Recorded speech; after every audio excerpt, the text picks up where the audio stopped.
નમસ્કાર. ઘણા અસીલ મિત્રોનો પ્રશ્ન છે કે યુએલસી એટલે શું? યુએલસી એટલે કે urban land ceiling and regulation act 1976 એટલે કે 1976માં યુએલસી એક્ટ કાયદો અમલમાં આવ્યો. યુએલસી કાયદાનો ઉદ્દેશ્ય એ હતો કે શહેરી સંપત્તિનું, શહેરી જમીનોનું કેન્દ્રીકરણ ન થાય. કોઈ એક વ્યક્તિ પાસે શહેરી જમીન જાજી ન હોય, એટલા માટે એક લિમિટ કરતાં વધારાની જગ્યા હોય તો એ જગ્યા સરકારશ્રી થાય, એ જગ્યા ફાજલ થાય.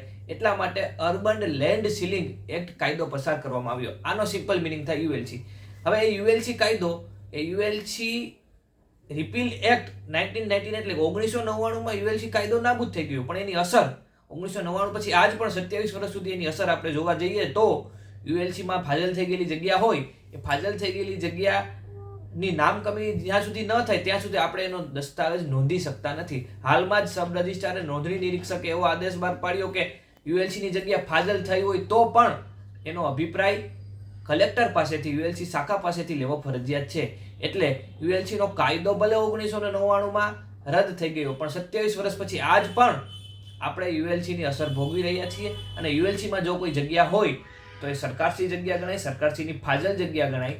એટલા માટે યુએલસીની જગ્યા લીધા પહેલા ખાસ કરીને અભિપ્રાય મેળવી લેવો અને આ પ્રકારની સ્પષ્ટતા કરી લેવી. આભાર.